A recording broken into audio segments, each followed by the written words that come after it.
வானொலியில் நீங்கள் கேட்டு மகிழ்ந்த தென்கட்சி கோ. சுவாமிநாதன் அவர்களின் இன்று ஒரு தகவல் கதை தொகுப்பினை கேட்கலாம். ஒரு ராஜா இருந்தார். நாடு பூராவும் நிறைய மரங்களை நட்டு வளர்க்கணுங்கிறது அவரோட ஆசை. தானே அதுக்கு முன்மாதிரியாக இருக்கணும்னு நினச்சார். அரண்மனையை சுற்றி மரங்களை நட்டு வளர்த்தார். இதை பார்த்துட்டு ஜனங்களும் அவங்கவுங்க வீட்டை சுற்றி மரக்கன்றுகளை நட்டு வளர்த்தாங்க. கொஞ்ச காலத்தில் ஊர் பூரா பசுமையாக மாறிச்சு. எல்லாருக்கும் சந்தோஷமாக இருந்தது. இது ஒரு பக்கம் இருக்கட்டும். இப்போ நான் சொல்ல போகிற கதை வேறு. அதாவது அந்த ராஜா ஒரு நாள் தன்னுடைய அரண்மனையை சுற்றி இருக்கிற விதவிதமான மரங்களை எல்லாம் போய் பார்த்தார். எப்படி இருக்கிறீங்க அப்படின்னு ஒவ்வொரு மரத்துக்கிட்டையும் விசாரித்தாராம். எந்த மரமும் சந்தோஷமாக இருக்கிறதா தெரியல. அதுக்கும் மனசில் ஒரு குறை. முதல்ல ஆலமரத்துக்கிட்ட போனார். அது சொல்லிச்சு, மண்ணா, நான் நல்லா பெருசாக வளர்ந்துருக்கிறேன், அடர்த்தியாக இருக்கிறேன், கிளையெல்லாம் 4 பக்கமும் நல்லா படர்ந்து தான் இருக்குது, இருந்தாலும் எந்த பிரயோஜனமும் இருக்கிறதா தெரியல. எனக்கு என்னுடைய பழம்லாம் ரொம்ப சின்னதாக இருக்குது, என் கண்ணுக்கு சரியாக புறப்பட மாட்டேங்குது. நான் இருக்கிற சைஸுக்கு என்னுடைய கிளையில் இருக்கிற பழம்லாம் எவ்வளோ பெருசாக இருக்கணும், அது இத்தினூண்டு இருக்கிறது எனக்கு பெரிய அவமானமாக இருக்குது. இப்படி இங்கே நின்றுக்கிட்டு இருக்கிறதே ரொம்ப கூச்சமாக இருக்குது. ஒரு நல்ல புயல் வந்ததுன்னா பேசாமல் சாஞ்சு விடலாமான்னு பார்க்குறேன் அப்படின்னு புலம்புது ஆலமரம். சரி இருக்கட்டும்னு நினச்சிக்கிட்டு ராஜா அடுத்தபடியாக ஒரு அத்தி மரத்துக்கிட்ட போனார். அதுவும் புலம்ப ஆரம்பிச்சுட்டுது. நான் கூட பெரிய மரம்தான், இல்லை இலையெல்லாம் அழகாக தான் இருக்குது, பழம் அழகாக இருக்குது, இருந்தாலும் உள்ள விஷயம் இல்லையே, அத்தி பழத்தை புட்டு பார்த்தா அத்தனையும் சொத்தை அப்படின்னு பழமொழியே உண்டாயிட்டுதே. இப்படி ஒரு கெட்ட பேரோடு நான் இருக்கணுமா அப்படின்னு புலம்புது அது. சரி இது இருக்கட்டும் அப்படின்னு சொல்லி அடுத்தபடியாக வேப்ப மரத்துக்கிட்ட போனார். அது தன்னுடைய வேதனையை வெளியிட்டது. எனக்கு எவ்வளவோ மருத்துவ குணங்கள்லாம் இருக்கிறதா சொல்லிக்கிறாங்க, இருந்தாலும் என்ன பிரயோஜனம், என்னுடைய பழத்தை மனிதர்கள் யாரும் விரும்பி சாப்பிட்றது இல்லையே அப்படின்னுது. ராஜா அடுத்தாப்பில் இருந்த ஒரு பனை மரத்துக்கிட்ட போனார். நான் நல்லா உயரமாக தான் வளர்ந்துருக்கிறேன், மற்ற மரங்கள்லாம் என்னை அண்ணாந்து தான் பார்க்கணும், இருந்தாலும் என்கிட்ட நிழலுக்காக யாரும் ஒதுங்கிறது இல்லையே அப்படின்னுது. என்ன இது, எல்லா மரமும் இப்படி திருப்தி இல்லாமல் இருந்துக்கிட்டு இருக்குதே அப்படின்னு நினச்சிக்கிட்டே ராஜா அடுத்தபடியாக அங்கே இருந்த ஒரு பைன் மரத்துக்கிட்ட போனார். அழகாக உயரமாக பசுமையாக தான் இருந்தது, ஆனால் பழமோ பூவோ கிடையாது. அதை நினச்சி அது வருத்தப்பட்டுக்கிட்டு இருக்குது. ஓக் மரம் அது ஒன்று நின்றுட்டு இருந்தது. அது என்ன சொல்லிச்சுன்னா, இலை உதிர்காலத்தில் என் மேலே இருக்கிற எல்லா இலைகளும் உதிர்ந்து போடுது, முடி கொட்டின மனிதர்கள் மாதிரி மொட்டையாக நான் நிற்க வேண்டியிருக்குது, என்ன வாழ்க்கை இது அப்படின்னு சொல்லி அழுத்துக்கிட்டது. சரி புளிய மரம் என்ன சொல்லுது பார்ப்போம்னு அதுக்கிட்ட போனால், என்னுடைய நிழலில் யாருமே தங்க மாட்டாங்க, உடம்புக்கு சூடுன்னு ஒதுங்கி போயிடுவாங்க, அடிமரத்தை பார்த்திங்கன்னா பட்டையெல்லாம் உறிஞ்சி பார்க்குறதுக்கே கேவலமாக இருப்பேன் அப்படின்னுது அது. முருங்கை மரம் என்ன சொல்லிச்சு தெரியுமா, என்னுடைய இலை காயெல்லாம் சாப்பிட்றவங்களுக்கு சத்து கொடுக்கறது வாசம்தான், ஆனால் என் உடம்புல சத்தே கிடையாது, கொஞ்சம் வேகமாக காற்று அடிச்சதுன்னா முறிஞ்சி விழுந்துடுறேன், என்ன வாழ்க்கை இது அப்படின்னு சொல்லி அது வருத்தப்பட்டது. ராஜா யோசனை பண்ணார். என்ன இது, மரங்கள் பூமியின் வரங்கள்னு சொல்கிறோம், மழை பெய்யறதுக்கு அதுதான் காரணம், பூமி செழிப்பாக இருக்கிறதுக்கும் அதுதான் காரணம், வீடு கட்டுறதுக்கு மரம், நாற்காலி செய்ய உபயோகப்படுத்துறதுக்கும் அதுதான் உபயோகப்படுது, மனுஷனுக்கு வேண்டிய ஆகாரங்களையும் கொடுக்குது, இப்படிலாம் இருந்தும் எல்லா மரமும் நிம்மதி இல்லாமல் இருந்துக்கிட்டு இருக்குதே அப்படின்னு நினச்சார். அப்போது அங்கே இருந்த ஒரு மகிழ மரம் அவர் கண்ணில் பட்டுது. அந்த மரம் மட்டும் கொஞ்சம் நிம்மதியாக மகிழ்ச்சியாக இருக்கிறது மாதிரி தெரிஞ்சுது. உடனே ராஜா அதுக்கிட்ட போனார். உனக்கு மனசில் எதுவும் குறை இல்லையான்னு கேட்டார். இல்லை, நான் சந்தோஷமாக தான் இருக்கேன்னு அந்த மகிழ மரம். அப்படியான்னு ஆச்சரியமாக கேட்டார் ராஜா. ஆமாம் மன்னா, இந்த இடத்துல நீங்கள் ஒரு முருங்கை மரத்தையோ வேப்ப மரத்தையோ கூட நட்டிருக்கலாம், ஆனால் இந்த இடத்துல நடுறதுக்கு என்ன தேர்ந்தெடுத்துருக்குறீங்க, அதுவே எனக்கு பெருமை, அதுவே எனக்கு திருப்தி அப்படின்னு தான் மகிழ மரம். மகிழ மரம் சாதாரணமாக தான் இருக்கும், இளம் மஞ்சள் நிறத்தில் பூக்கள், அது காய்ந்தும் மனம் வீசும். மகிழ மரம் மாதிரி மன திருப்தியோடு வாழறதுக்கு நாம் கற்றுக்கணுமா. நாம் இந்த உலகத்தில் ஒரு நாயாவோ நரியாவோ கூட பிறந்திருக்கலாம், மனுஷனாக பிறந்திருக்கிறோம், அதுவே பெருமை தானே. இந்த நிறைவு தான் மகிழ்ச்சியின் ரகசியம். ஒரு பையன் அப்பா கிட்ட போய், அப்பா நீங்கள் இந்த உலகத்தில் ஒரு மனுஷனாக பிறந்தது என்னோட அதிர்ஷ்டம் நானா. ஏண்டா அப்படி சொல்கிறேன்னு இருக்கார் அப்பா. நீங்கள் ஒரு கரடியாக பிறந்திருந்தா இந்நேரம் நானும் ஒரு கரடி குட்டியாக தானே இருந்திருப்பேன் அப்படின்னு நானா பையன். வாழ்க்கையில் சில சந்தர்ப்பங்களில் நாம் சில அவமானங்களை சந்தித்தே தீர வேண்டியிருக்கு. என்ன பண்ணுறது, காலம் அப்படி. அவமானப்படுறவங்க உடனே அடங்கி போய்டுறது தான் உலக வழக்கம். அவமானப்பட்டால் உடனே சீறி எழறவங்களும் உண்டு. ஆனால் அதையே ஒரு சவாலாக எடுத்துக்கிட்டு முன்னுக்கு வர்றவங்களும் சில பேர் இருக்கிறாங்க. அவங்க ரொம்ப அபூர்வம். இன்றைக்கி மனோதத்துவ நிபுணர்கள்லாம் என்ன சொல்கிறாங்க தெரியுமா, அவமானப்பட்டுட்டா உடனே அடங்கி போயிடக்கூடாதான், அதையே ஒரு சவாலாக எடுத்துக்கிட்டு மனசில் ஒரு வைராக்கியத்தோடு முயற்சி பண்ணினா வாழ்க்கையில் எல்லாரும் முன்னேறலாமா. அவமானங்கிறத நாம் வைராக்கியமாக மாற்றிக்கணும். அதுதான் வெற்றிக்கு வழி. ராமர் இந்த பூமியில் பிறந்ததே ஒரு வைராக்கியத்தினால தான் சார் அப்படின்னார் ஒருத்தர். எப்படிங்க அது அப்படின்னு கேட்டேன். அவர் சொன்னார், தசரதருக்கு ராமர் குழந்தையாக பிறக்கணும், அப்போ தான் இங்கே இருக்கிற கஷ்டங்கள்லாம் நீங்கும் அப்படின்னு சர்வ லோகமும் எதிர்பார்த்துக்கிட்டு இருக்குது. ஆனால் அவர் எப்போ பிறப்பார் அப்படின்னு யாருக்கும் தெரியல. அந்த காரியம் சீக்கிரம் நடக்கணுமே, அதுக்கு என்ன பண்ணுறது? நாரதர் வந்தார் ஒரு நாள் தசரதரை தேடி. தசரதா, உனக்கு ஒரு செய்தி தெரியுமான்னு ஆரம்பித்தார். அவர் எப்பவும் இப்படித்தானே ஆரம்பிக்கிறது வழக்கம். என்ன விஷயம்னு கேட்டார் தசரதர்.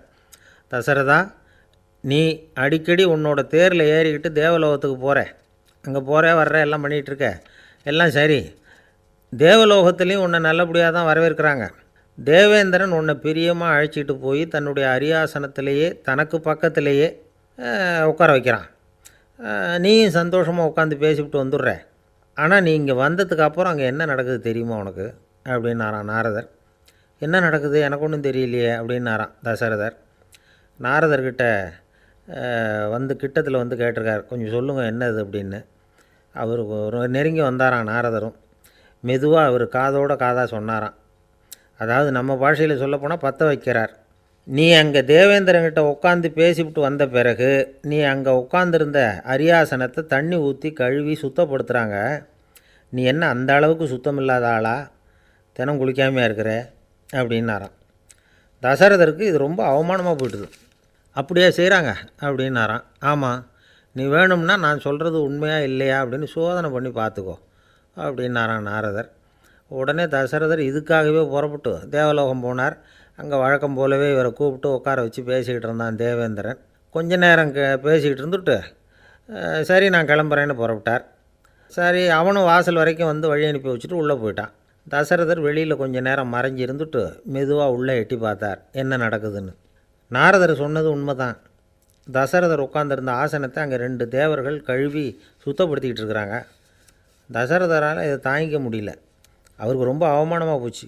நேராக கிடுகிடுன்னு தேவேந்திரங்கிட்டே போனார். நான் உட்காந்துருந்த இருக்கையே சுத்தம் பண்ணுறியே, நான் என்ன அந்த அளவுக்கு பாவியா அப்படின்னு கேட்டார். ரொம்ப கோபமாக கேட்டார். தசரதரே, மனுஷனுக்கு 3 கடன்கள் உண்டு. தேவக்கடன், ரிஷி கடன், பித்ரு கடன். இதை தீர்க்காதவன் பாவியாகிறான். இதில் மகனை பெறுவதால் தான் பித்ரு கடன் தீரும். உனக்கு மகன் கிடையாது, அதனால் நீ பாவியாகிற. பாவி உட்காந்துருந்த இடம்ங்கிறதுனால அதை சுத்தம் செய்ய வேண்டியது எங்கள் கடமை அப்படின்னு நானான் தேவேந்திரன். இந்த இடத்துல தசரதருக்கு ஏற்பட்ட அவமானம் ஒரு வைராக்கியமாக மாறிச்சு. தேவேந்திரனே கேட்டுக்கோ, ஒரு மகனை பெற்ற பிறகு தான் இந்த சபையில் மறுபடியும் அடி எடுத்து வைப்பேன் அப்படின்னு சொல்லிவிட்டு போயிட்டாரான். போய் புத்திர காமேஷ்டி யாகம் பண்ணார். புத்திரர்கள் பிறந்தார்கள். இந்த கதையில் உள்ள கருத்து என்னென்னா, தேவேந்திரன் தசரதரை அப்படி அவமானப்படுத்தலைன்னா அவருக்கு இப்படி ஒரு வைராக்கியம் பிறந்திருக்குமா? யோசித்து பார்க்கணும். நமக்கு ஏற்படுகிற சில அவமானங்களையும் வைராக்கியமாக மாற்றிக்குவோம். அப்படி மாற்றிக்கிட்டோம்னா வாழ்க்கையில் முன்னேறலாம். நம்ம ஆளுங்க சில பேர் அவமானத்தை வைராக்கியமாக மாற்றிக்கிறது எப்படி தெரியுமா? நம்மக்கிட்ட ஒரு பையன் சொன்னான், எங்கள் அப்பா என்னை எல்லாருக்கும் முன்னாடி வச்சு திட்டிவிட்டார், பொறுப்பு இல்லாமல் ஊர் சுற்றுறேன்னு சொல்லி அவமானப்படுத்தி விட்டார். இனிமேல் நீ என் முகத்திலேயே முழிக்காதரா போடான்னு வேறு சொல்லிவிட்டார். எனக்கு ரோஷம் வந்துட்டுது. அந்த அவமானத்தை வைராக்கியமாக மாற்றிக்கிட்டேன். அன்னையிலேருந்து அவர் முகத்திலேயே முழிக்கிறதில்ல அப்படின்னா. அப்படியான்னு கேட்டோம். ஆமாங்க, அவர் வீட்டில் இல்லாத நேரமாக பார்த்து உள்ளே சமையல் கட்டுக்கு போய் சாப்பிட்டுட்டு நைஸாக வெளியில் வந்துடுவேன் அப்படிங்கிறான் அவன். ஒரு விவசாயி விதைக்கிறதுக்காக வயல்வெளி பக்கம் போகிறார். விதைகளை அள்ளி வீசினார். அப்போ என்ன ஆச்சுன்னா, சில விதைகள் பாதை ஓரத்தில் விழுந்தது. சில விதைகள் முள் செடிகள் மண்டி இருந்த புதருக்கு இடையில் விழுந்தது. சில விதைகள் நல்ல நிலத்தில் விழுந்தது. பாதை ஓரத்தில் விழுந்த விதை என்ன ஆச்சுன்னா, அதெல்லாம் பறவைகள் கண்ணில் போட்டுவிட்டுது. உடனே உட்காந்து கொத்தி தின்னுட்டு போட்டுது. அதிகமாக மண் இல்லாத பாறை பகுதியில் விழுந்த விதையெல்லாம் லேசாக வேர் விட்டு முளைக்க ஆரம்பிச்சிது. அதுக்கப்புறம் வேர் கீழேயும் ஆழமாக போக முடியல, மேலேயும் சூரிய வெப்பம் அதிகம் தாங்க முடியல, எல்லாம் காஞ்சி கருகி போட்டுது. புதர் பகுதியில் சில விதைகள் விழுந்தது இல்லையா, முள் செடிகள் காடாக மண்டி போயிருந்தது. அதனால் முளைச்சி வர்ற செடிக்கு நெருக்கடி அதிகமாக போட்டுது, சரியாக வளர முடியல, விளைச்சலும் சரியாக இல்லை. நல்ல நிலத்தில் விழுந்த விதைகள் மட்டும் நல்லா முளைச்சிது, நல்லா வளர்ந்தது, விளைச்சலும் பிரமாதமாக இருந்தது. இந்த கதையை சொல்லிவிட்டு கேட்க செவியுள்ளோர் கேட்கட்டும் அப்படிங்கிறார் இயேசு பெருமான். ஆமாம், இயேசு கடலில் நின்ற படகு ஒன்றில் உட்காந்துருக்கிறார். கடற்கரையில் ஏராளமான மக்கள் உட்காந்துருக்கிறாங்க.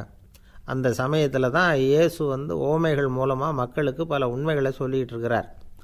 மக்கள் அந்த கதையை கேட்டுட்டு ஒன்றும் புரியாமல் முழிக்கிறாங்க. அதை கவனித்த இயேசு அந்த ஓமையை விளக்க ஆரம்பித்தார். இதில் அந்த விதைக்கிறவர் தான் இறைவன். அவருடைய வார்த்தைகளை விதைக்கிறார். அந்த வார்த்தைகளை கேட்கிற மக்கள் அந்த விழுந்த விதைகள் மாதிரி 4 வகையானவர்கள். சில பேர் பாதை ஓரத்தில் விழுந்த விதைகள் மாதிரி. இறைவன் வார்த்தைகளை அவங்க கேட்குறாங்க, ஆனால் தீய எண்ணங்கள் செய்கைகள் மூலமாக விதைக்கப்பட்ட வார்த்தைகள் அழிஞ்சு போடுது. இறைவன் வார்த்தைகளை கேட்ட உடனே மகிழ்ந்து போய் உடனே சில பேர் அதை ஏற்றுக்கிறாங்க. இவங்கெல்லாம் அந்த பாறை பகுதியில் விழுந்த விதைகள் மாதிரி. அதனால் இவங்கெல்லாம் வேறு இல்லாதவங்க. கொஞ்ச காலத்துக்கு இறை வார்த்தைகளுக்கு கீழ்ப்படிந்து நடப்பாங்க. அதனால் ஏதாவது இடைஞ்சல் ஏற்பட்டால் உடனே தடுமாறுவாங்க. தங்கள்கிட்ட இருக்கிற நல்ல பண்புகளை விட்டுட்டு பாவ வழிகளுக்கு போயிடுவாங்க. முள் செடிகளுக்கு இடையில் விழுந்த விதைகள் மாதிரி உள்ளவங்க யாருன்னா, இவங்களுக்கு உலக கவலை உண்டு, செல்வத்தின் மீது மயக்கம் உடையவர்கள். உலக ஆசைகள் இவங்களுக்குள்ளே பூந்துடுறதுனால அங்கே இருக்கிற நல்ல பண்புகள் மறைஞ்சு போயிடுது. அதனால் அவங்களும் உபயோகம் இல்லாதவங்களாக ஆயிடுறாங்க. நல்ல மனிதர்கள் நல்ல நிலத்தில் விழுந்த விதைகளுக்கு ஒப்பானவர்கள். இவங்க இறை வார்த்தையை கேட்குறாங்க, அதை ஏற்றுக்கிறாங்க, அவங்களும் நல்லபடியாக வாழுறாங்க, அடுத்தவங்களுக்கும் உபயோகமாக இருப்பாங்க. இதுதான் இயேசு சொன்ன விளக்கம். நல்ல வார்த்தைகளை கேளுங்கள், நல்ல வார்த்தைகளை ஏற்றுக்கொள்ளுங்கள், அடுத்தவங்களுக்கு உபயோகமாக இருங்க. இதுதான் பெரியவங்கள்லாம் நமக்கு சொல்லுகிற உபதேசம். ஒரு அப்பா தன்னுடைய மகனுக்கு உபதேசம் பண்ணார். இதை பாருப்பா, நல்ல வார்த்தைகளை கேட்கணும், எப்போதுமே மகன் அப்பா பேச்சை கேட்குறது நல்லது அப்படின்னாராம். நீ ஏதாவது ஒரு தப்பு பண்ணால் என் தலையில் ஒரு முடி நரைச்சி வெள்ளையாக போடும்பா, நீ செய்கிற ஒவ்வொரு தப்புக்கும் என் தலையில் ஒவ்வொரு முடி வெள்ளையாயிடும் அப்படின்னாராம்.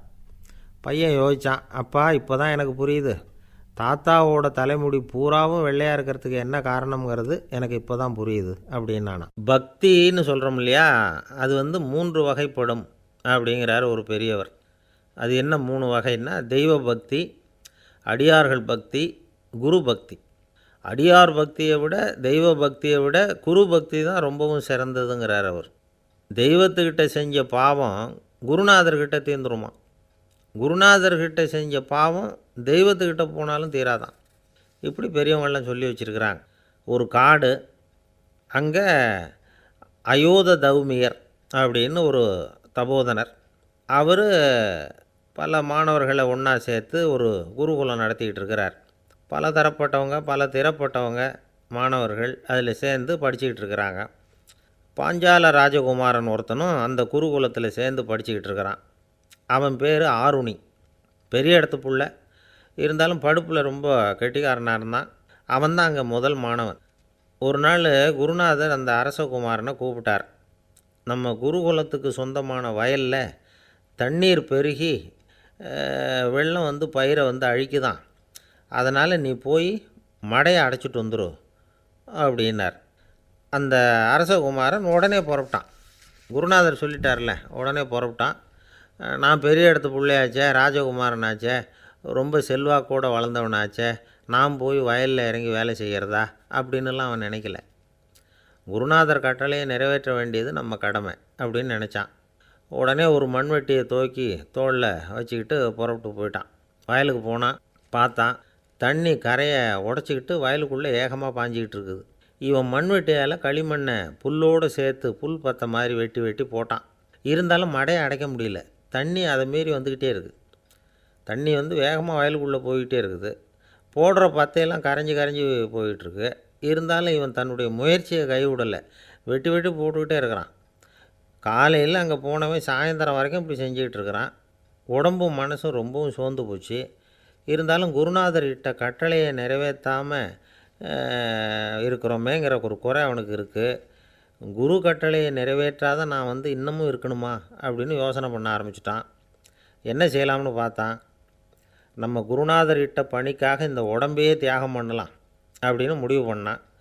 தண்ணி பாயுதில் அதுக்கு குறுக்க விழுந்து அப்படியே மடையை அடைச்சிக்கிட்டு அப்படியே படுத்துட்டான். இது மற்றவங்களுக்கு தெரியாது. அன்னைக்கு ராத்திரி ஒரு விளக்கு முன்னாடி உட்காந்து குருநாதர் பிள்ளைங்களுக்கு பாடம் சொல்லி கொடுத்துக்கிட்டு இருக்கிறார். வரிசையில் இருக்கக்கூடிய ராஜகுமாரனை காணலை. நம்ம ஆருணி எங்கே போனா அப்படின்னு சொல்லி மற்ற மாணவர்களை விசாரித்தார்.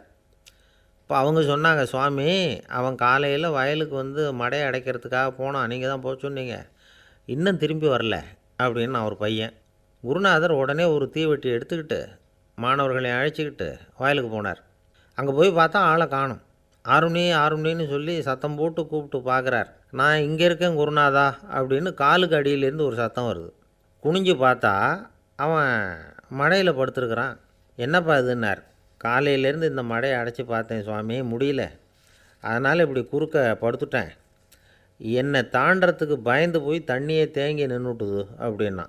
அவனுடைய குரு பக்தியையும் அவனை தாண்டறதுக்கு அஞ்சு நிற்கிற தண்ணி தேக்கத்தையும் பார்த்துட்டு எல்லாரும் ரொம்ப ஆச்சரியப்பட்டு போயிட்டாங்களாம். ஆருணி எழுந்திரிச்சு வா அப்படின்னு கூப்பிட்டாரான் குருநாதர். அவன் தண்ணீரை பொழந்துக்கிட்டு எழுந்திரிச்சு வந்தானான். அதனால் அவனுக்கு வந்து உத்தாலகன் அப்படின்னு ஒரு பேர். உத்தாலகன்னா தண்ணீரை பிளந்தவன் அர்த்தம். அந்த உத்தாலகன் மாதிரி இந்த காலத்து மாணவர்களுக்கும் குரு பக்தி வேணும் அப்படின்னு சொன்னோம் ஒரு பள்ளிக்கூடத்தில். உடனே நிறைய மாணவர்கள் எழுந்திரிச்சு நின்னாங்க. சார், நீங்கள் எங்களை வந்து இன்னமும் சரியாக புரிஞ்சுக்கலன்னு நினைக்கிறோம். அன்னைக்காவது ஒருத்தன் அப்படி இருந்தான், இன்றைக்கி ஏகப்பட்ட உத்தாலகர்கள் இருக்கிறோம்.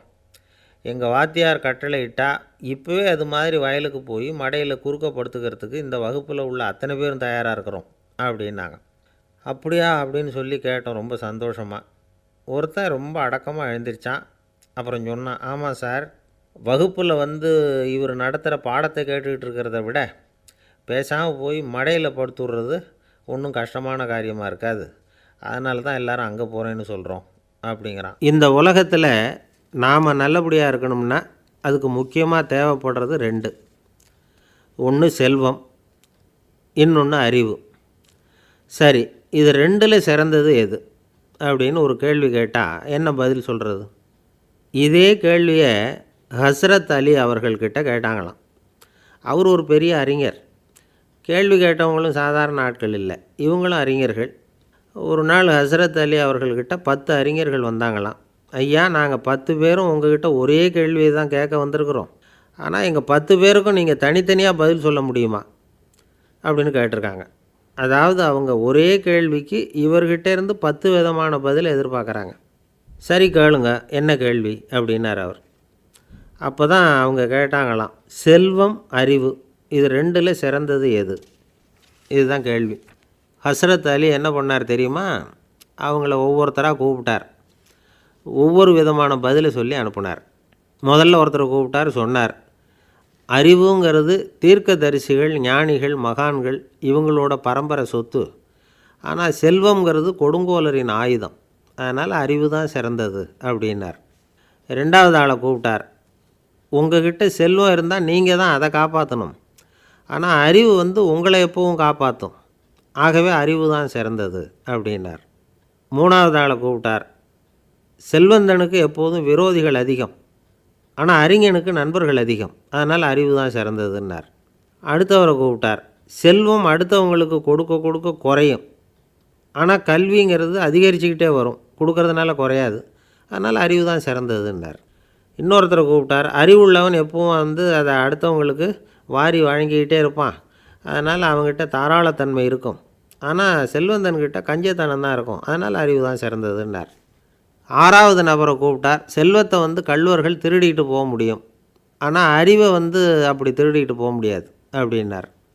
ஏழாவது நபரை கூப்பிட்டார், செல்வம் வந்து கால ஓட்டத்தில் அழிஞ்சிரும், ஆனால் அறிவை வந்து கால ஓட்டம் ஒன்றும் பண்ண முடியாது, ஆகவே அறிவே சிறந்ததுன்னார். எட்டாவது ஆளை கூப்பிட்டு சொன்னார், செல்வத்துக்கு எப்பவும் எல்லை உண்டு, நிறை உண்டு, அளவு உண்டு, கணக்கு உண்டு, ஆனால் அறிவுக்கு அப்படிப்பட்ட எல்லை எதுவும் கிடையாது, அதனால் அதுதான் சிறந்ததுன்னார். அடுத்தவனை கூப்பிட்டார், செல்வம் வந்து உள்ளத்தில் உள்ள ஒளியை வந்து போக்கிவிடும், இருட்டை உண்டாக்கிவிடும், விரிந்த மனப்பான்மையை வந்து குறுகலாக்கிவிடும், ஆனால் அறிவு அப்படி இல்லை, இருண்ட உள்ளத்தில் ஒளியை பாய்ச்சி அதை விசாலப்படுத்துது, அதுதான் சிறந்ததுன்னார். கடைசியாக 10வது நபரை கூப்பிட்டார். செல்வம் வந்து மனசில் செருக்கை உண்டாக்குது, ஆணவத்தை ஏற்படுத்துது. அதனால் நானே கடவுள்னு நினைக்கிற அளவுக்கு மனுஷனை வந்து தாழ்த்தி விடுது. ஆனால் அறிவு வந்து பணிவையும் பண்பாட்டையும் வளர்க்குது. அதனால் அறிவு தான் சிறந்ததுன்னார். ஆக இப்படி 10 பேருக்கும் 10 விதமாக பதில் சொன்னது மூலமாக ஹஸ்ரத் அலி அவர்கள் அறிவு தான் செல்வத்தை விட சிறந்தது அப்படிங்கிறதுக்கு 10 காரணங்களை சுட்டி காட்டியிருக்கார். அந்த அறிஞர் 10 பேர் கேட்ட ஒரே கேள்விக்கு 10 பதில் சொன்னார். நமக்கு வேண்டிய ஒருத்தர் 10 பேர் கேட்ட கேள்விக்கு ஒரே பதில் சொல்லி சமாளித்தார். கேள்வி என்ன தெரியுமா? என்கிட்ட வாங்கின கடனை எப்போயா திருப்பி கொடுக்க போகிற? இதுதான் அந்த 10 பேரும் கேட்ட ஒரே கேள்வி. இந்த மாதம் 26ஆம் தேதி தந்துடுறேன் அப்படிங்கிற ஒரே பதில் சொல்லி அவ்வளவு பேரையும் இவர் அனுப்பி வச்சுட்டாராம். எல்லாரும் போனதுக்கப்புறம் இவரை தனியாக கூப்பிட்டு கேட்டிருக்கிறாங்க. அது என்ன சார் கணக்கு 26ஆம் தேதி, அன்னைக்கு என்ன அதிசயம் நடக்க போகுது அப்படின்னு கேட்டிருக்காங்க. அதிசயம் அன்னைக்கு இல்லை, அதுக்கு நாளே நடக்க போகுதுன்னாராம். விவரமாக சொல்லுங்கன்னு இருக்காங்க. வேறு ஒன்றும் இல்லைங்க, 26ஆம் தேதி தானே எல்லாரையும் வர சொல்லியிருக்கிறேன், அதுக்கு நாளே நான் புறப்பட்டு தலைமறைவாயிட போகிறேன் அப்படின்னாராம் ரொம்ப பெருமையாக. ஒரு ஊரில் ஒரு ராஜா இருந்தார். அவர் ஒரு பூனை வளர்த்தார். ரொம்ப செல்லமாக அவர் அந்த பூனையை வளர்த்தார். அவர் என்ன பண்ணுவார் தெரியுமா? இரவு நேரத்தில் அந்த பூனையோட தலையில் ஒரு விளக்கை வச்சுருவார். அந்த பூனை ரொம்ப ஜாக்கிரதையாக அந்த விளக்கு கீழே விழுந்துடாமல் பார்த்துக்கும். தலையை ஆட்டாமல் ரொம்ப நிதானமாக ராஜா பின்னாடி நடந்து போய்கிட்டே இருக்கும். அந்த விளக்கு வெளிச்சத்தில் எல்லா வேலைகளையும் செஞ்சுருவார். கையில் ஒரு விளக்கை தனியாக எடுத்துகிட்டு போக வேண்டிய அவசியமே இல்லை. விளக்கை தூக்கிட்டு போகிற வேலையை அந்த பூனை பார்த்துக்கும். அதனால் ராஜாவுக்கு அந்த பூனை மேலே ரொம்ப பிரியம். மந்திரிகளையெல்லாம் கூப்பிட்டு அவங்கக்கிட்ட சொல்லுவார், பார்த்தீங்களா இந்த பூனை எவ்வளவு விசுவாசமாக நடக்குது, என் பேரில் எவ்வளவு மரியாதை பார்த்தீங்களா அதுக்கு அப்படிம்பார். இதை கேட்டுவிட்டு அங்கேருந்து அமைச்சர்களில் ஒருத்தர் சொன்னார், மன்னா நீங்கள் சொல்கிறது சரிதான், இருந்தாலும் இந்த பூனையோட விசுவாசத்தை நாம் கொஞ்சம் சோதித்து பார்க்க வேண்டியிருக்கு அப்படின்னாராம். சரி, உங்கள் ஆசையை ஏன் கெடுக்கணும், நல்லா சோதித்து பாருங்கள் அப்படின்னு சொல்லிவிட்டார் ராஜா. உடனே அந்த அமைச்சர் என்ன பண்ணார் தெரியுமா? எங்கேயோ புறப்பட்டு போனார். ஒரு 5-6 எலிகளை பிடிச்சிக்கிட்டு வந்தார். அரண்மனையில் ராஜா ஏதோ வேலை பார்த்துக்கிட்டு இருக்கிறாரு. பக்கத்தில் அந்த பூனை ரொம்ப பணிவாக நின்றுக்கிட்டு இருக்குது. அது தலையில் விளக்கு எரிஞ்சிக்கிட்டு இருக்கு. அமைச்சர் தான் பிடிச்சிக்கிட்டு வந்த எலிகளை அந்த பூனை பார்வையில் படுறது மாதிரி எதிரில் விட்டார். அந்த எலிகள்லாம் அங்கேயும் இங்கேயும் ஓட ஆரம்பிச்சிது. அதை பார்த்தது பூனை, அவ்வளவுதான். தலையில் இருக்கிற விளக்கை பற்றியும் கவலைப்படலை, ராஜாவை பற்றியும் கவலைப்படலை. ஒரே பாய்ச்சலாக பாஞ்சு எலிகளை துரத்த ஆரம்பிச்சுட்டுது. தலையில் இருந்த விளக்கு எங்கேயோ போய் விழுந்தது, அணைஞ்சு போச்சு. இருட்டில் ராஜா தடுமாற ஆரம்பிச்சுட்டார். இந்த சமயத்தில் அந்த அமைச்சர் மறுபடியும் விளக்கை ஏற்றினார். வெளிச்சம் வந்தது. அதுக்கப்புறம் அந்த அமைச்சர் பேசினார், அரசே, பூனையோட விசுவாசத்தை பார்த்தீங்களா? எலி அது கண்ணில் படுற வரைக்கும் தான் விசுவாசமாக இருந்தது. அது மாதிரி எலியை பார்த்ததும் எல்லாத்தையும் விட்டுட்டு அதை துரத்த ஆரம்பிச்சுட்டு பார்த்தீங்களா? தான் அந்த பூனையை பற்றி நினச்சது தப்புங்கிறது அதுக்கப்புறம் தான் அந்த ராஜாவுக்கு புரிஞ்சுதான். சரி, இப்போ எதுக்கு இந்த கதையெல்லாம் அப்படிங்கிறீங்களா? இந்த பூனை மாதிரி தான் நம்ம மனசும். மனசை எவ்வளவு தான் பயிற்சி கொடுத்து பக்குவமாக வச்சுருந்தாலும் பார்க்குறதுக்கு பரமசாது மாதிரி தான் இருக்கும். பார்க்க வேண்டியதை பார்த்துட்டுதுன்னா பாஞ்சிரும். இந்த பூனை மாதிரி புலன் இன்ப பொருள்கள் கிட்டாத வரைக்கும் மனம் அடங்கி இருக்கிறது மாதிரி தான் தெரியும். கொஞ்சம் வாய்ப்பு கிடைச்சாலும் அது குதிக்க ஆரம்பிச்சிரும், தப்பு பண்ண ஆரம்பிச்சிரும். பெரிய பெரிய முனிவர்கள் வாழ்க்கையில் நடந்த வீழ்ச்சி இதை தான் நிரூபிக்குது. புலன்களின் ஆற்றல் அதிகம். அதனால் மனக்கட்டுப்பாடு பயிற்சிகளில் ரொம்ப எச்சரிக்கையாக இருக்கணுங்கிறார் சுவாமி சிவானந்தர். மது பழக்கத்தையே விட்டுவிட்டேன்னு உறுதியாக இருப்பான். கடை கண்ணில் பட்டுவிட்டதுன்னா கால் அவனை கேட்காமலே இழுத்துக்கிட்டு உள்ளே போயிடும். இதுதான் மனசுங்கிறது. அதுதான் அந்த ராஜா வளர்த்த பூனை. நம்மால் ஒருத்தன் அந்த ராஜா பூனை தலையில் விளக்க வச்சது மாதிரி இவன் தன்னுடைய தலையிலேயே ஒரு விளக்கை ஏற்றி வச்சுக்கிட்டு என்னத்தையோ தேட ஆரம்பித்தான். தேடிக்கிட்டு இருக்கிறான். தலையை ஆட்டாமல் நிதானமாக நடந்து ரொம்ப நேரமாக தேடிகிட்டு இருக்கிறான். அந்த சமயம் அங்கே வந்த ஒருத்தர், என்னத்தை தேடுறீங்கன்னு கேட்டார். அதுதான் மறந்து போச்சு அப்படின்னு இழுத்தான். சரி, கொஞ்சம் இப்படி உட்காருங்க, ஞாபகம் வந்ததும் தேட ஆரம்பிக்கலாம் அப்படின்னார் அவர். இவன் கொஞ்ச நேரம் உட்காந்து யோசித்தான். அப்புறம் திடீர்னு எழுந்திரிச்சான். ஞாபகம் வந்துட்டுதுன்னா. என்னன்னு கேட்டார். எங்கள் வீட்டில் இருந்த விளக்கை எங்கே வச்சேன்னு தெரியல, அதை தான் தேடிக்கிட்டு இருக்கிறேன், ஏற்றி வைக்கலாம்னு பார்க்குறேன் அப்படின்னா. ஒரு கடைக்கு போனேன், 5 ரூபா பணத்தை எடுத்து கொடுத்தேன். ஒரு தினசரி பத்திரிகையை கேட்டேன். அவர் உடனே அங்கே அடுக்கி வச்சுருந்த பத்திரிகையில் ஒன்று எடுத்து என் கையில் கொடுத்தார். வாங்கிக்கிட்டேன். மீதி பணத்தை எடுத்தார். அதையும் என் கையில் கொடுக்கணும்ல, கொடுக்கல. எதிரில் இருந்த பலகையில் வச்சு எடுத்துக்க சொன்னார். எப்பவும் அவர் அப்படி தான் பண்ணுவார். நானும் எடுத்துக்கிட்டு வந்துடுவேன். இவர் ஏன் இப்படி பண்ணுறாருங்கிறது எனக்கு ரொம்ப நாளாக ஒரு சந்தேகம்.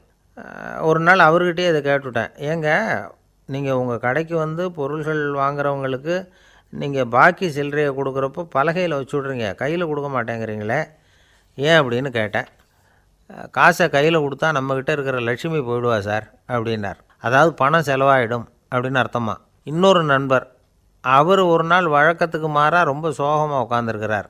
ஏங்க என்னாச்சு, ஏன் இப்படி கப்பலே கவிழ்ந்தது மாதிரி உட்காந்துருக்குறீங்க அப்படின்னு கேட்டேன். கப்பலே கவிழ்ந்திருந்தா கூட நான் இப்படி கவலைப்பட மாட்டேன் சார், வேறு ஒன்று நடந்து போச்சுன்னார். என்னன்னு கேட்டேன். என் உச்சந்தலையில் பல்லி ஒன்று விழுந்துட்டுதுன்னார். அதுக்காகவா இப்படி அப்படின்னு ஆச்சரியப்பட்டேன். ஆமாங்க, பல்லி உச்சந்தலையில் விழுந்தால் பலன் என்னன்னு பஞ்சாங்கத்தில் பார்த்தேன், மரணம்னு போட்டிருக்கு அப்படின்னு சொல்லிவிட்டு அவர் தொடர்ந்து கவலைப்பட ஆரம்பிச்சிட்டார்.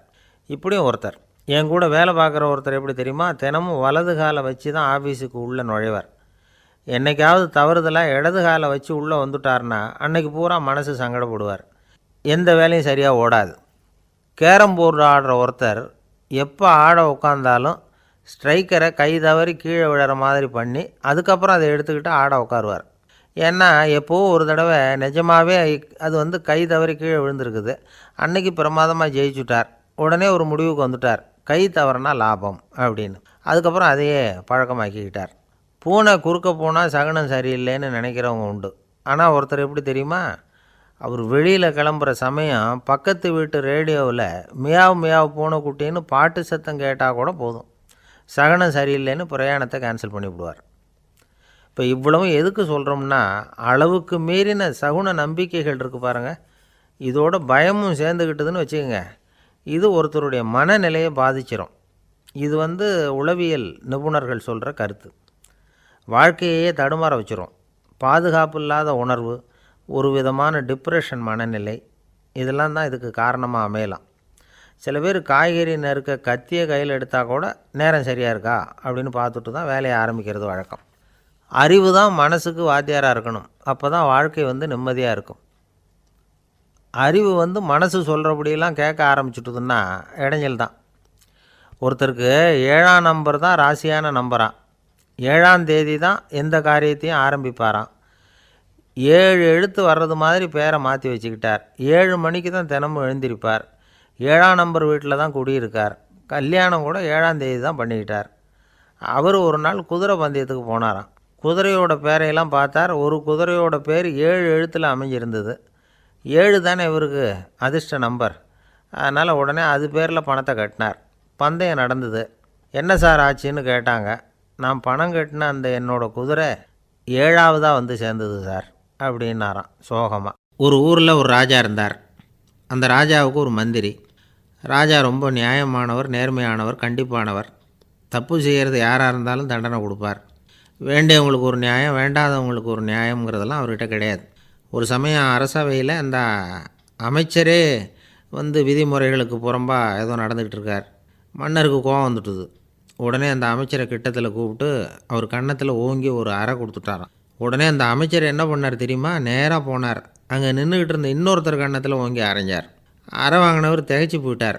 இவர் ஏன் நம்மளை வந்து அரைகிறார் அப்படின்னு யோசனை பண்ணார். மன்னரும் திகைச்சு போயிட்டார். நாம் இவர் அரைஞ்சா அதுக்காக இவர் போய் இன்னொருத்தரை அரையணுமா அப்படின்னு யோசனை பண்ணார். இவருக்கு என்ன பைத்தியமானு கூட நினைக்க ஆரம்பிச்சிட்டார். ஆனால் என்ன ஆச்சுன்னா, அப்புறம் அமைச்சர் அவர் கவனிச்சிக்கிட்டு இருந்தாரா, அவர் இன்னொருத்தர் அரைஞ்சார் இல்லையா, அந்த அறை வாங்கின ஆசாமியை பார்த்து கத்திக்கிட்டு இருந்தார். யார்? அமைச்சர். ஏன்பா என்கிட்ட அறையை வாங்கிக்கிட்டு இப்படி விவரம் இல்லாமல் நின்றுட்டு இருக்கிறிய, நான் உனக்கு கொடுத்ததை நீ வேறு யாருக்கிட்டையாவது கொடுத்துரு அப்படின்னார். உடனே அந்த ஆள் பார்த்தான். தனக்கு அடுத்தபடியாக நின்றுக்கிட்டு இருந்தவனை ஓங்கி ஒரு அறை அரைஞ்சான். அவன் கன்னத்தை தடவிட்டே யோசனை பண்ணான். இது ஏதோ புரிஞ்சுக்கிட்ட மாதிரி அடுத்தாப்பில் நின்றுக்கிட்டு இருந்தவனை அரைஞ்சான். இப்படி இந்த அறை வந்து மாறி மாறி போய்கிட்டே இருக்குது. ஊர் பூரா பிரயாணம் பண்ண ஆரம்பிச்சுட்டுது. அன்றைக்கி ராத்திரி அந்த ராஜா படுக்கிறதுக்காக போனார். அந்த நேரம் பார்த்து அவர் கன்னத்தில் பலார்னு ஒரு அறை விழுந்தது. நம்மளே அரையிறது யார் அப்படின்னு அதிர்ச்சியோட மன்னர் திரும்பி பார்க்குறாரு. அரைஞ்சது அவரோட மனைவி. என்னாச்சு உனக்குன்னு கத்துனார் ராஜா. உங்களுக்கு தெரியாதா, ஊர் பூரா ஒருத்தர் மாற்றி ஒருத்தர் மூலமாக இந்த அறை வந்து பிரயாணம் பண்ணிக்கிட்டு வருது அப்படின்னாங்க அந்த அம்மா.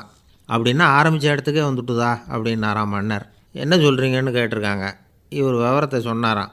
அப்படின்னா நீங்கள் ஆரம்பித்து வச்ச இந்த விளையாட்டை நான் முடிச்சு வச்சுட்டேன் அப்படின்னாங்களாம் அந்த அம்மா. மறுநாள் காலை மறுபடியும் அரசவை கூடிச்சு அந்த அமைச்சர் மன்னரை பார்த்து கேட்டார், என்ன மகாராஜா, என்கிட்ட கொடுத்ததை திருப்பி வாங்கிட்டீங்களா அப்படின்னாராம். இப்படி நடக்கும்னு நான் எதிர்பார்க்கவே இல்லைன்னார் மன்னர். ஆனால் நான் எதிர்பார்த்தேன். அது எங்கே போயிட போகுது, ஊர் பூரா சுற்றி கடைசியில் உங்ககிட்ட தான் வந்து சேரும் அப்படிங்கிறது எனக்கு தெரியும் அப்படின்னாராம் அமைச்சர். இந்த கதை வேடிக்கையாக இருந்தால் கூட இதில் உள்ள கருத்து முக்கியமானது.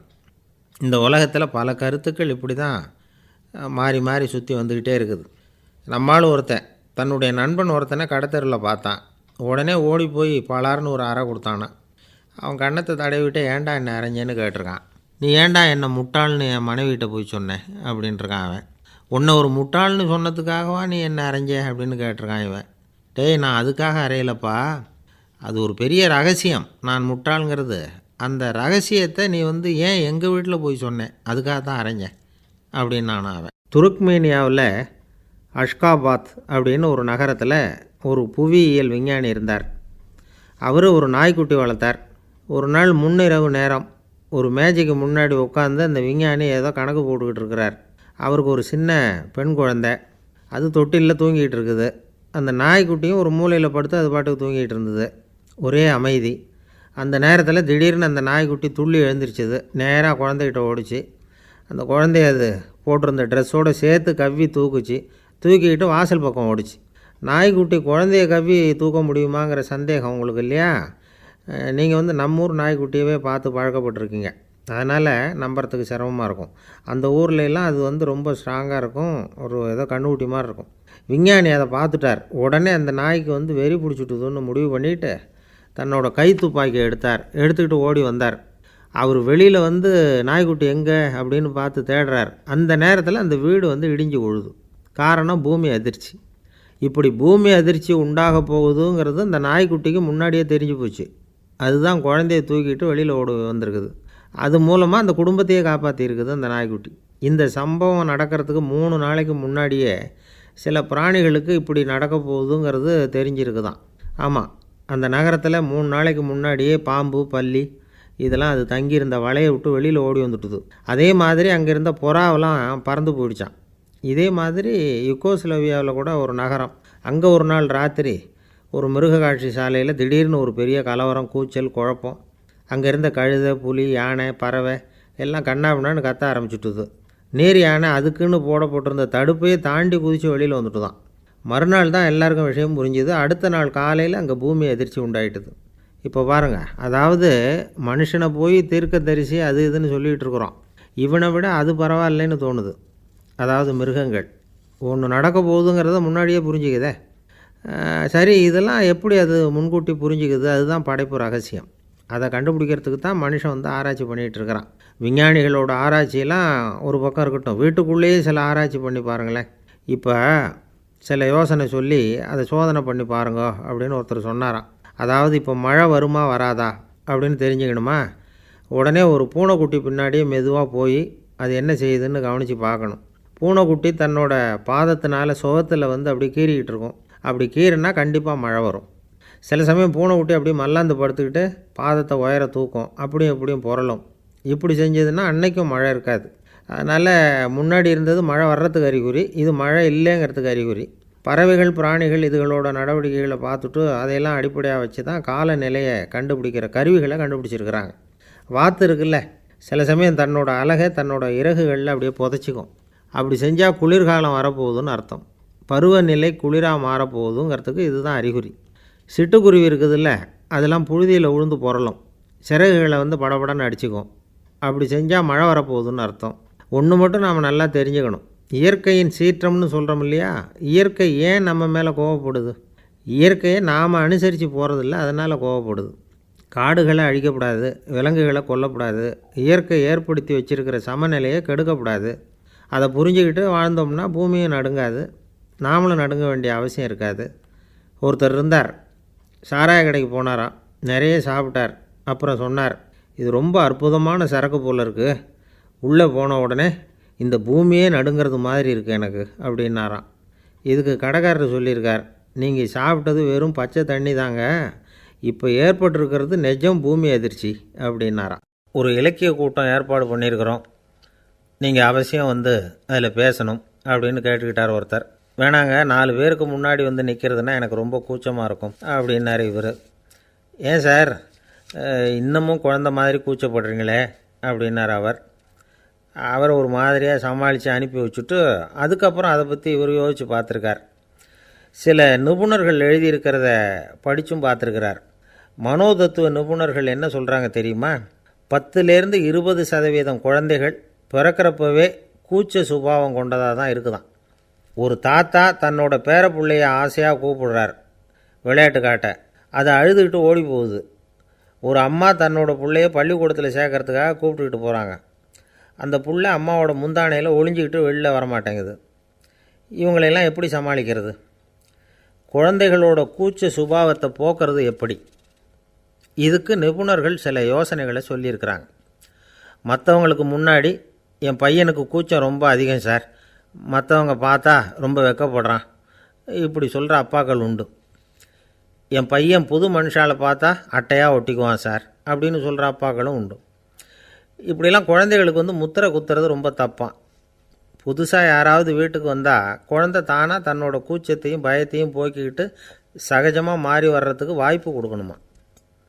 ஒரு கூட்டத்துக்கோ அல்லது சொந்தக்காரங்க கல்யாணத்துக்கோ குழந்தைய அழைச்சிட்டு போகிறீங்க, அங்கே போய் கட்டாயப்படுத்தி குழந்தைய மற்றவங்க கிட்ட பேச சொல்லக்கூடாது. சில சமயம் குழந்தை தானாக தன்னுடைய கூச்ச சுபாவத்தை விட்டு பேசுகிறதுக்கு முன் வந்தால் அதை பாராட்டணும். குழந்தை கலகலப்பு இல்லாமல் மௌனமாக இருந்ததுன்னா அதையும் கண்டுக்கக்கூடாது. குழந்தை பேச ஆரம்பித்தா அதை ஆர்வத்தோடு கவனிக்க தெரியணும். கலந்து உரையாடுற பழக்கத்தை வீட்லேயே ஆரம்பிக்கலாம். கேட்டதுக்கு பதில் சொல் அப்படின்னு நீங்கள் அதிகாரம் பண்ணிகிட்டு இருக்கக்கூடாது. அது வந்து குழந்தைக்கு பேசுகிற சந்தர்ப்பத்தை குறைச்சிருமா. இப்போ நாம் அதிகாரம் பண்ணால் கேலி செய்கிற பழக்கம் குழந்தைகளை வந்து ரொம்ப பாதிச்சிருமா. பெரியவங்களானதுக்கு அப்புறமும் சில பேர் கூச்சத்தோடவும் பயத்தோடவும் இருக்கிறதுக்கு இதுதான் காரணம். சின்ன வயசில் அவங்கெல்லாம் ஏதாவது கேலிக்கு ஆளாகி இருப்பாங்க. 2வது குழந்தை மூத்த குழந்தைய வந்து கேலிக்கு ஆளாகிற சந்தர்ப்பங்களை கண்டு கேலி பண்ணினா அது இளம் நெஞ்சங்களை விட்டு நீங்கிறதே இல்லையா. எப்பவும் குழந்தையோட நடை உடை பாவனைகளை பற்றி சொல்லிக்கிட்டே இருக்கக்கூடாதான். அதுவே கூச்ச சுபாவத்தை கொண்டுட்டு வந்துடுமா. அப்பா எங்கேன்னு யாராவது கேட்டால் இது மாதிரி இன்ன காரியத்துக்காக வெளியில் போயிருக்கார், இத்தனை மணிக்கு திரும்பி வருவார் அப்படின்னு சொல்கிற அளவுக்கு குழந்தைகளை வந்து பழக்கப்படுத்தி வைக்கணும். ஃபோன்லேயே யாராவது விசாரித்தா கூட இது மாதிரி பதில் சொல்லு அப்படின்னு சொல்லணும். சின்ன சின்ன மீட்டிங்கில் 4 வார்த்தை பேச தயார் பண்ணலாம். ஒரு கடையிலையோ அல்லது ஹோட்டல்லையோ ஏதாவது விவரம் கேட்கணும்னா உங்கள் குழந்தைய தைரியமாக அனுப்புங்க. குழந்தைகள் பணிவாகவும் பொறுமையாகவும் விவரம் கேட்குறப்போ கூச்ச சுபாவம் தானாக போயிடும். சின்ன வயசுலேயே இப்படிலாம் பழக்கப்படுத்தினா தான் வருங்காலத்தில் தைரியமாக இந்த சமுதாயத்தில் வாழ முடியும். இல்லைன்னா 60 வயசுலேயும் அடுப்பங்கரையை விட்டு வெளில வர்றதுக்கு கூச்சப்பட்டுக்கிட்டு தான் இருக்க வேண்டியிருக்கும். இந்த காலத்து பிள்ளைங்க எவ்வளவோ பரவாயில்ல, எதுக்கும் தயங்குறதில்ல, கூச்சப்படுறதில்ல. ஒரு அம்மா அடுப்பங்கரையிலேருந்து சத்தம் போட்டாங்க, டேய் ராமு, தயவு பண்ணி அந்த டிவியை நிறுத்துறா, அந்த பெண்ணோட குரல் மகா மோசம், அடுப்பங்கரையில் இருக்கிற என்னாலேயே அதை சகிச்சிக்க முடியல அப்படின்னாங்களாம். உடனே பையன் கொஞ்சம் கூட தயங்காமல் பதில் சொல்கிறான், அம்மா இந்த குரல் டிவியிலேருந்து வரல, எதிர்த்த விட்டு மாமி தான் இங்கே வந்திருக்கிறாங்க, அவங்க தான் இப்போ என்னோட பேசிக்கிட்டு இருக்கிறாங்க அப்படின்னு நானும். ஐயா, உங்கள் பேரை தொடர்ந்து தினம் கேட்டுக்கிட்டு இருக்கிறேன் அப்படின்னார் ஒருத்தர். தொடர்ந்து கேட்குறீங்களே, உங்களுக்கு காது வலிக்கலையா அப்படின்னு கேட்டோம். பேசுகிற உங்களுக்கே வாய் வலிக்கலை அப்படிங்கிறப்போ கேட்குற எங்களுக்கு எப்படி காது வலிக்கும் அப்படின்னார். நம்ம உடம்புல ஒரு அதிசயம் என்ன தெரியுமா? ரொம்ப நேரம் நாம் நடக்கிறோம்னு வச்சுக்கோங்க, கால் வலிக்கும். ரொம்ப நேரம் வேலை செஞ்சால் கை வலிக்கும், உடம்பு வலிக்கும். ரொம்ப நேரம் பார்த்துக்கிட்டே இருந்தால் கண்ணு வலிக்கும். ரொம்ப நேரம் பேசிக்கிட்டே இருந்தால் வாய் கூட வலிக்கும். ஆனால் ரொம்ப நேரம் கேட்டுக்கிட்டே இருக்கிறதுனால காது வலிக்கிறது இல்லை. அதனால் கேட்குறதுக்கு முக்கியத்துவம் கொடுத்தாங்க நம்ம பெரியவங்க. திருவள்ளுவர் வந்து தேவையில்லாமல் வார்த்தைகளை உபயோகப்படுத்த மாட்டார். ஒரு திருக்குறள்னு எடுத்துக்கிட்டாவே அதில் மொத்தம் 7 வார்த்தைகள், அவ்வளவுதான்.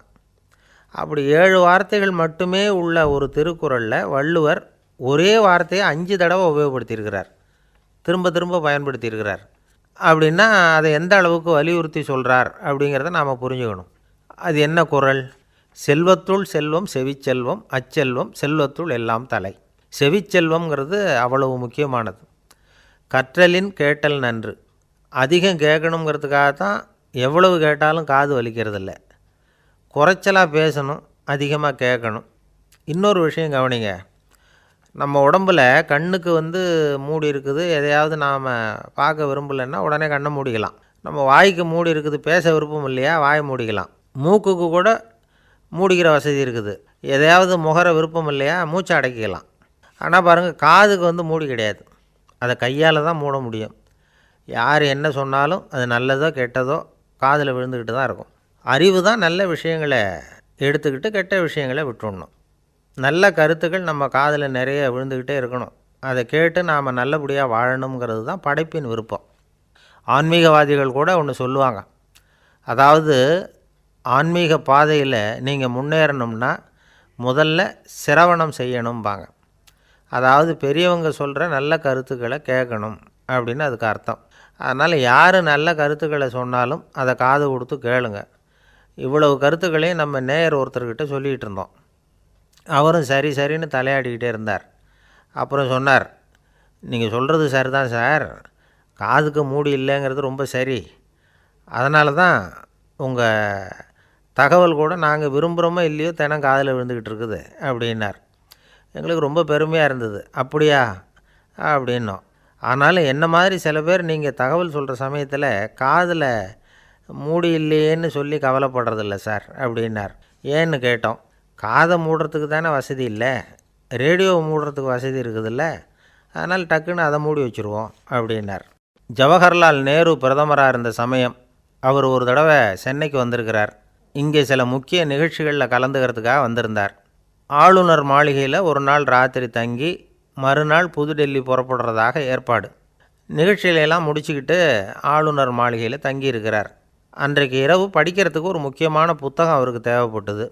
அந்த சமயத்தில் உலக அளவில் ஒரு முக்கியமான பொருளாதாரம் சம்பந்தமான ஒரு புத்தகம் வெளியாகி இருக்கிற விஷயம் அவருக்கு தெரியும். அந்த புத்தகம் மெட்ராஸுக்கு வந்திருக்குமா, அது இங்கே கிடைக்குமா அப்படின்னு விசாரிச்சிருக்கிறார் நேருஜி. அவர் இப்படி கேட்ட உடனே அங்கே இருந்தவங்கள்லாம் ரொம்ப பரபரப்பாக செயல்பட ஆரம்பிச்சுட்டாங்க. முக்கியமான இடங்கள்ல எல்லாம் விசாரிச்சிருக்கிறாங்க, அந்த புத்தகம் உங்கள்கிட்ட இருக்கான்னு. சென்னையில் உள்ள கன்னிமாரா நூல் நிலையத்துக்கு எப்படியும் அந்த புத்தகம் வந்திருக்கணும் அப்படின்னு ஒரு நம்பிக்கை. அங்கே விசாரித்தாங்க. அந்த புத்தகம் 2 நாளைக்கு முன்னாடி தான் அங்கே வந்திருக்குது அப்படிங்கிற விஷயம் தெரிஞ்சுது. உடனே எல்லோரும் அங்கே ஓடினாங்க. அவங்களுக்கு இன்னொரு சந்தேகம், புத்தகம் வந்திருக்கு சரி, அது இந்த சமயத்தில் வேறு யாரும் படிக்கிறதுக்கு எடுத்துகிட்டு போயிருக்கக்கூடாதே அப்படிங்கிற சந்தேகம் இருந்தாலும் மனசுக்குள்ளே ஒரு தைரியம். இப்படி ஒரு புத்தகம் வெளிவந்திருக்கிற விஷயமே நேருஜி சொல்லி தான் நமக்கே தெரியும். அதுவும் இல்லாமல் உலக பொருளாதாரம் சம்பந்தமான ஏதோ ஒரு புத்தகம் அது, அதை போய் இந்த நேரத்தில் அவ்வளவு ஆர்வமாக யார் எடுத்துகிட்டு போயிட போகிறாங்க அப்படிங்கிற தைரியம். இந்த தைரியத்தோடு அந்த நூல் நிலையத்துக்கு ஓடினாங்க. புத்தகத்தை தேடினா அது கிடைக்கல, யாரோ எடுத்துகிட்டு போயிருக்கிறாங்க.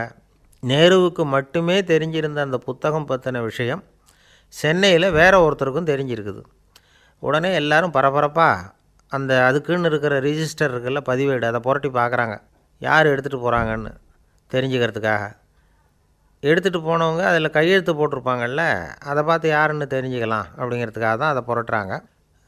அதோ அந்த புத்தகத்தோட பேர் பக்கத்தில் அதை எடுத்துக்கிட்டு போனவங்க கையெழுத்து உத்து பார்க்குறாங்க எல்லோரும். அதில் போட்டிருக்குது பேர் CN அண்ணாதுரை அப்படின்னு எழுதியிருந்தது. அவர் தான் பேரறிஞர் அண்ணா. நேரு படிக்க விரும்பின ஒரு புத்தகத்தை அதே நேரம் படிக்க விரும்பின இன்னொரு தலைவர் இவர். படிக்கிறதுல அவருக்கு இருந்த ஆர்வத்தை நாம் தெரிஞ்சுக்கணும்னா அதுக்கு எவ்வளவோ சம்பவங்கள் இருக்குது. கடைசி காலத்தில் அவர் அடையாறு மருத்துவமனையில் படுத்திருக்கிறார். அவருக்கு ஒரு முக்கியமான அறுவை சிகிச்சை செய்ய வேண்டியிருக்குது அவசரமாக. அமெரிக்காவிலேருந்து டாக்டர் மில்லர் வந்திருக்கிறார். அவர்கிட்ட கேட்குறார், டாக்டர் நாளைக்கே அறுவை சிகிச்சை செய்ய போகிறீங்களா அப்படின்னு. ஆமாங்கிறார் டாக்டர் மில்லர். நாளைக்கு மறுநாள் செஞ்சுக்கிறேனே அப்படின்னாரான் அண்ணா. ஏன் ஏதாவது நாள் பார்க்குறீங்களான்னு கேட்டிருக்கார். இல்லை, ஒரு புத்தகத்தை படிச்சுக்கிட்டு இருக்கிறேன், அதை நாளைக்குள்ளே முடிச்சிருவேன், அதுக்கப்புறம் நான் இறந்தாலும் கவலை இல்லை அப்படின்னாரான் இவர். அவர் தான் அறிஞர் அண்ணா. சங்ககால நூல்கள்லேருந்து சமீபத்தில் வந்த நூல்கள் வரைக்கும் எல்லாம் அவர் படிச்சிருக்கிறார். ஒரு திருமண விழாவில் அவர் பேசும்பொழுது சொன்ன விஷயம் இது.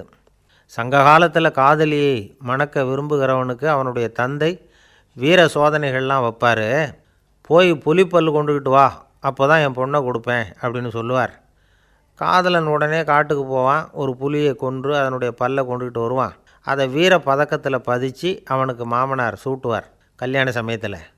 இப்போலாம் காதலன் கிட்ட அப்படி சொல்ல முடியாது. இப்போலாம் காதலன்கிட்ட காட்டுக்கு போய் புலிப்பல் கொண்டுக்கிட்டு வான்னு யாராவது சொன்னால் புலி தான் மாப்பிள்ளையாக வந்து சேரும் அப்படின்னார்.